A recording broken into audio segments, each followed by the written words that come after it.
Tilapia মাছ কার কাছে কেমন লাগে আমি জানি না। আসলে এই মাছটা আমার কাছে খুবই মজা লাগে। বিশেষ করে বাচ্চারা কিন্তু খুব পছন্দ করে। কারণ এই মাছে তো কাঁটা কম থাকে।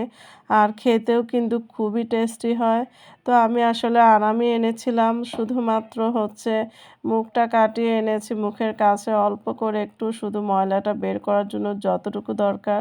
কিন্তু আমি আজকে দুপুরে রান্না করার সময় দেখলাম যে ফ্রিজে আইড় মাছ অ্যান্ড তেলাপিয়া মাছ ছাড়া কোনো মাছই নেই। আসসালামু আলাইকুম, সবাই কেমন আছেন? আশা করি অনেক বেশি ভালো আছেন।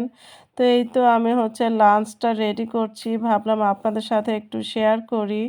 তো যাই হোক আমি তেলাপিয়া মাছটা মেইনলি এনেছিলাম আনাম ফ্রাই করার জন্য। তো বাচ্চারা খুবই পছন্দ করে আনাম মাছ ফ্রাই করে দিলে অথবা বারবিকিউর মতো করে দিলে। যাই হোক আমি আজকে দুপুরে রান্না করতে গিয়ে দেখি শুধুমাত্র আইড় মাছ আর এই তেলাপিয়া মাছই ফ্রিজে আছে। তো ভাবলাম যে আইড় মাছটা পরপর ২ দিন খাওয়া হয়েছে। আজকে একটু তেলাপিয়া মাছটাই তাহলে রান্না করি। তো এই তো আমি ৩ থেকে ৪ রকমের সবজি দিয়েছি এখানে। ৪ রকমের বলতে টমেটো সহ।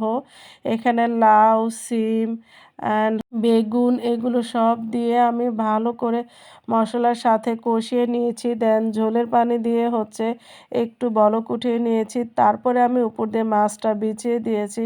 কারণ তেলাপিয়া মাছ কিন্তু খুব দ্রুত হয়ে যায়। তো যাই হোক আমি আজকে আর ভাজিনি। আমি আসলে মাছ ভেজে খুবই কম রান্না করি। বেশিরভাগ সময় আমি হয় ডাইরেক্ট মসলায় কষিয়ে দেই, আবার অনেক সময় এভাবে আগে সবজিটা কষিয়ে নিয়ে দেন আমি মাছটা অ্যাড করি। কারণ মাছ হতে কিন্তু খুবই কম সময় লাগে। তো যাই হোক এই তো সবজিটা যখন কিছুটা হয়ে এসেছে, ওই পর্যায়ে আমি উপর দিয়ে আলতো হাতে মাছগুলো বিছিয়ে দিয়েছি। আবার মাছটা যখন কিছুটা টাইম হয়ে এসেছে অল্প কিছুক্ষণ, দেন আমি টমেটোও বিছিয়ে দিয়েছি। এখানে কিন্তু একদম জাস্ট একটা টমেটো, ফ্রিজে একটা টমেটোই ছিল। তো সেটাই আমি ৮ টুকরা করে নিয়েছি চিকন, চিকন করে দেখতে যেন ভালো লাগে। তো দেন আমি সবার লাস্টে একটু চারিদিক দিয়ে ধনেপাতা ছড়িয়ে দিয়েছি। ধনেপাতা অ্যান্ড টমেটো এই ২ টা জিনিস মাছের টেস্ট কিন্তু অনেক গুণ বাড়িয়ে দেয়।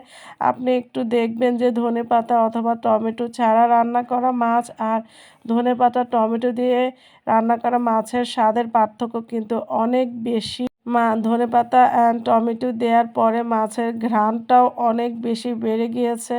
তো এই তো আমার রান্না কমপ্লিট হয়ে গিয়েছে। এখন আমি ওইদিকে ভাতও বসিয়ে দিয়েছি। তো ভালো থাকবেন সবাই। আল্লাহ হাফেজ। দোয়া করবেন আমাদের জন্য।